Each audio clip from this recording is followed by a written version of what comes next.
Today on Sisters and Wellies we are doing buck raking! So the reason there's only one Sisters and Wellie doing the intro is because the other one's in there having a right good old time. I wonder if she's actually that happy or if that was all just for show. So we're on the outside clamp, as you can see, the first clamp on the outside. So we have actually already filled the inside clamp and that has been sheeted down and everything. So this is all first cut, so we're still doing first cut, but we've just moved from inside to outside. And as you saw in our last video, if you watched our video last week, our dad is on the wagon, so he's bringing in the silage, unloading it here, and then Poppy is what happens to the silage next. So I think the best person to speak to is Poppy herself, because she knows more than me, seeing as I don't do it. So we're just going to jump in and ask you some questions, if that's all right. Come in. So I think the biggest question, because obviously at the minute we're watching, some people might not quite realise what we're watching or why you are doing it at all. Yeah, so buck raking is one of the aspects to silage. So as you already have seen from our previous video, we have wagons that bring our silage in, and then buck raking is what is done to spread the grass. So when it's tipped out, inevitably it just lands in a big pile, and if it was left like that, number one, the clamps would be full within about 10 loads, because it would just all be, it wouldn't be able to spread out very far, and the grass would go off. So buck raking is basically making sure the grass is tight in the clamp, so you're using as much space as you possibly can, and then it's keeping the grass really compact. So when I'm spreading it, I'm constantly putting the grass on top of itself, and that's keeping all the air out essentially, so that when you're finished you've got a really nice tidy clamp with no air holes is the idea, and then that's how you get the best quality silage. How you buck rake is quite important, so you've got to try and cut it so that you can roll it basically, so it needs to be rolled as well. Buck raking on its own isn't enough to keep the air in. You've got to keep driving over it to get it as tight and compact as you possibly can. So if your clamp is in a way that tractors can't drive over it, it becomes a problem then, because you wouldn't be able to roll the pit, and then yeah, you wouldn't get the finished product that you want. But yeah, the long and short of it is the buck rake is used to spread the grass into a nice compact neat pile, so that we get the best quality silage we can possibly have. So you store the grass in the clamp, you put a sheet over it, it ferments, and then we feed it to the cows in the winter. Yeah. And your job as a buck rake is basically to make sure it's the best quality silage that you can possibly get by making sure there's no air and that it's tight. Yeah, and like I've said a few times now, based on experience, you can see the difference sometimes in the quality of grass with how well it's been buck raked. We have got panels now, as you can see, which make a huge difference to this outdoor clamp, because everything is being piled against a wall. If you haven't got walls and you're having to sort of buck rake onto a bit of a mound shape, you can get a lot of waste if it's not done properly, so it is an important job to make sure, you know, there's as little waste as possible really. And like I said as well, with efficiency, if you're not sort of getting the grass as high and using the space as well as you can, you're not using your pits to their highest potential. You could find like a pit's full before it really needs to be, because you haven't sort of put the grass, I don't know, like high enough, I guess. Like, again, with experience, I try now to make the clamps as tall as I can without sort of making them too dangerous, just to get as much grass in as we can. Dad's always pushing to get as much silage as we can, because obviously you can never ever predict the weather, so the more feed we have the better, so the last thing we want is to run out of clamp space. So first, most foremost, I said that you look like you're having fun, but is that really the case? Yeah, actually, I'm not having a bad time. Like, I definitely have highs and lows. Yeah. Like, if it gets a bit stressful, if you catch me at the wrong time, like, I wouldn't be having fun. What would make buck raking stressful? The biggest stress I find is when I get a pile up of grass in one place, usually where the wagon tips, and then what I do is I like pick it up and move it around and spread out on the clamp, but because I'm constantly pushing, in the end you'll get like a big pile of grass in one place, and then now and again it just gets to a point where I can't move it and I can't climb it. That happens more on the indoor clamp because I'm more like surrounded by walls and roof and everything like that. You feel a bit more claustrophobic on the inside. Yeah, I feel a bit more claustrophobic. And in the inside, I know we're not there now, so it's pointless going into it too far, but there's a drain I have to avoid, and that's also where the grass tends to land.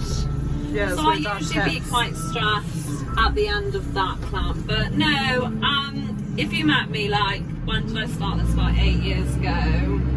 It would be a very different story. I was extremely stressed from start to finish. Yes, that actually brings us on to our next question nicely, because you have been doing this. So Dad pretty much employed you to buck rake about, it was about, well, we've been home full time for about 10 years, haven't we? Yeah, coming up to we had to earn his trust first. Oh gosh, yeah. And honestly, like, now that I do it, I find it mad that he trusted me to do it at all. Like, anyway, I'm very grateful that he did, but yeah, it's one of those where, like, it's quite tricky. You have to kind of know what you're doing, but at the start I definitely didn't, and it showed. Like, I did get very nervous and worried about doing it because it's like everything, it takes experience and practice to improve your skills, and in the first few years I got stuck a lot, and and he was supportive and he helped you, and like, I think he understood that you were going to make mistakes sometimes. As long as you were safe, sometimes making mistakes is the best way to learn, isn't it? Yeah, 100%. And like, he was always there because he's tipping a load.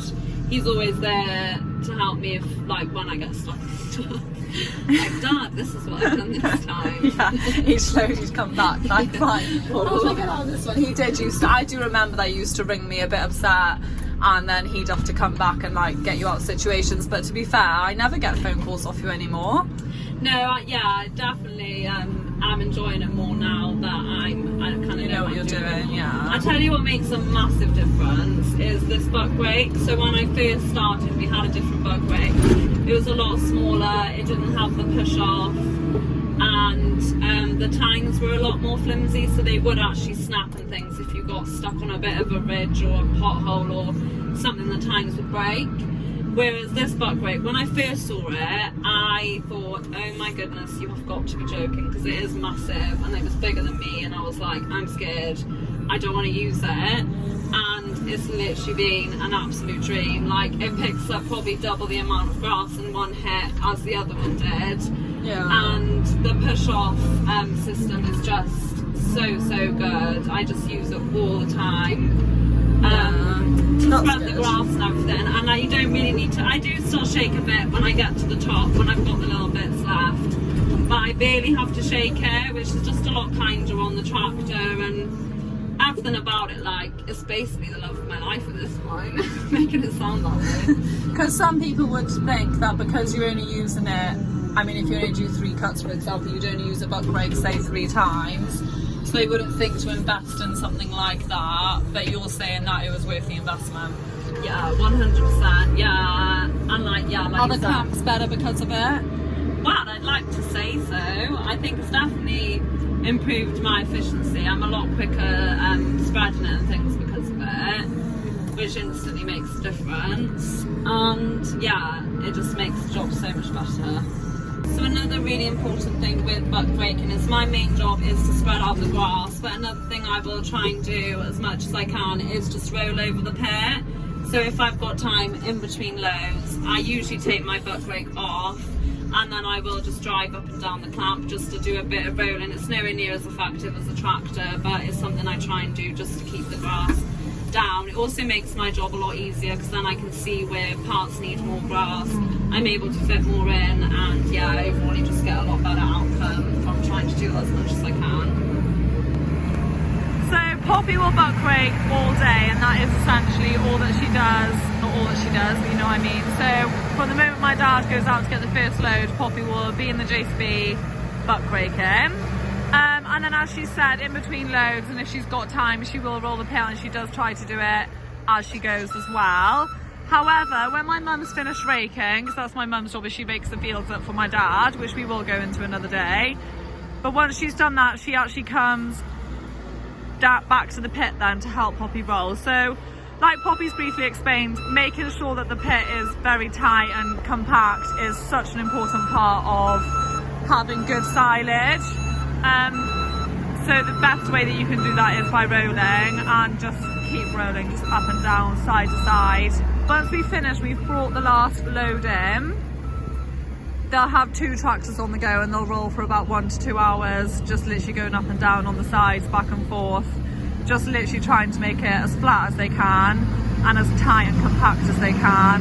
Having no air in and having the silage tight is just so important. So to be fair to our mum, as soon as she's finished raking, that is what she comes and does.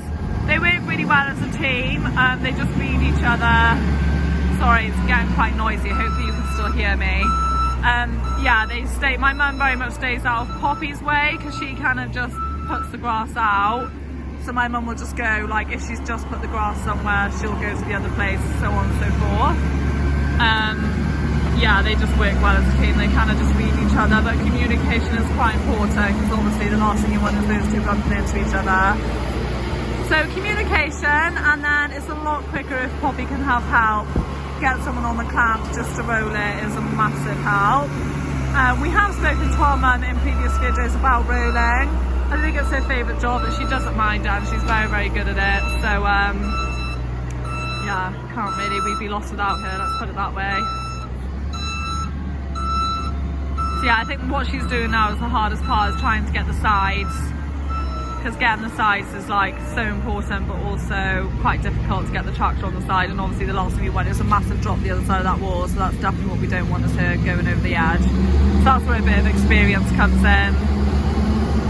And yeah, she's doing that, they just kind of keep an eye on each other.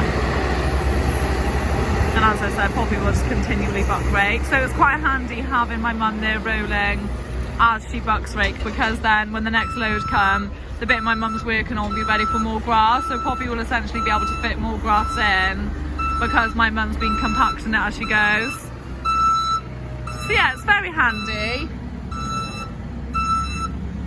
Teamwork makes dream work and all that. Girl power. Pops and our mum. Girl power. And then once we have finished, once the last load has come in, they've spread it, they've rolled the pit and everything's done, then we will sheet it down just like you saw the other clamp at the start of the video. We'll do that to this clamp and then we'll be done until the second cut. And that's that. I'd say that's pretty much covered everything to do with buck raking. Hope you enjoy!